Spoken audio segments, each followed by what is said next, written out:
Hey, I'm still at war with the mice. Fuckers almost nibbled my ear off. Thankfully, old Smashy here's been keeping me safe. You ever caved a rat's skull in? It'll change you, man. Oh, I'm fine. It's just... war changes you, you know? It grinds you down. I think I know what'll make me feel better. Talking about this week's episode of Perils Possibilities! But first, a quick recap. Our party is Gwyn Valentine IV, Philip Clydesdale, Draenog Briarheart, Jarell Niprit, Cassian Visendras III, and Valkyria Doriu. In the last episode, they began their raid on the Briar Patch, a centre for child trafficking in Ostia, which is ran by a gang called the Shepherds. Our party are looking for the Dragonfly, and they think that the Briar Patch's owner, Mayfair, may have them hostage. During this raid, they triggered all traps possible, made friends with an ogre, Draenog got captured, and they all came face to face with Mayfair himself. Mayfair offered them a lot of coin if they just had a little chat, but they denied and a fight ensued. The episode ended with Mayfair giving the order to burn it all. With that out of the way, let's get into Perils and Possibilities episode 8. We begin where the battle last left off. Gwyn is a hulking mutant. Mayfair has tricked Jarell into seeing him as his dead tiefling friend, causing Jarell to attack his own friends and yell, "Derry!" He did that a lot. I don't know if I pronounced it right, but he did it a lot. Thankfully, it doesn't take long for Jarell to wrestle back control of his mind and see who this Derry really is. I still think I'm pronouncing that wrong.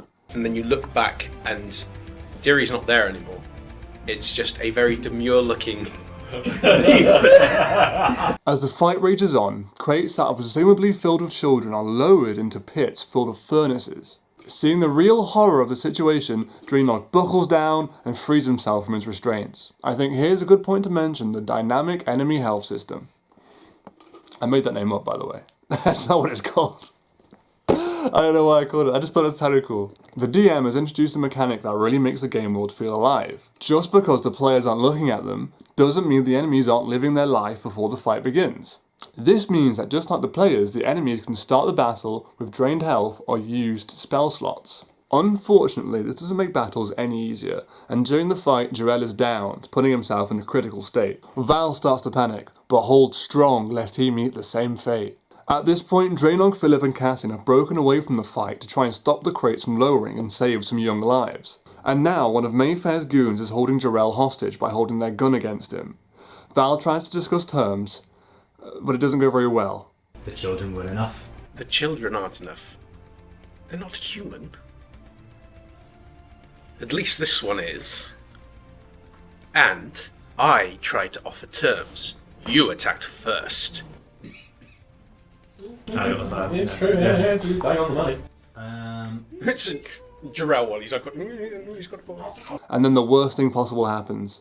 During his death saving throw, Josh rolls a 1, causing Jarell to die from his injuries. Val is completely distraught, but knows that he can mourn later once the children are safe and the enemies are dead.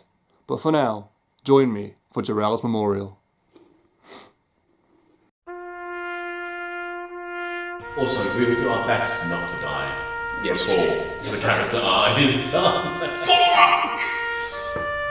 Fuck! A burn shank.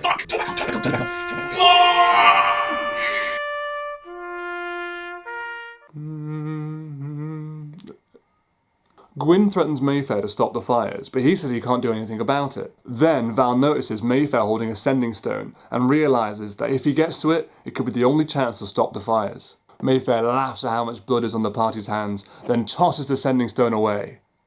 But what is a sending stone? Sending stones are basically magical items that come in pairs. Whoever holds one can send a message to the other. In Elysium, they can be found with old lords or in ancient kingdoms, but they're also made by the Scholar Arcanum, if you remember them. To make one, it takes a lot of training, ingredients and time, so not everyone can have one. Psst, over here.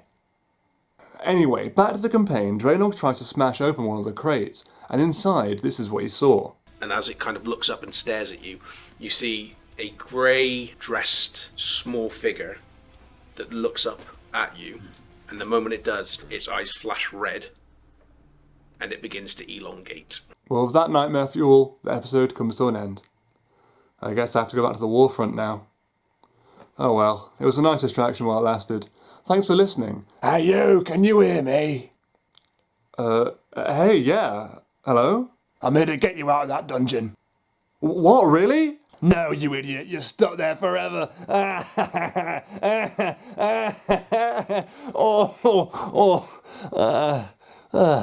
Gets him every time.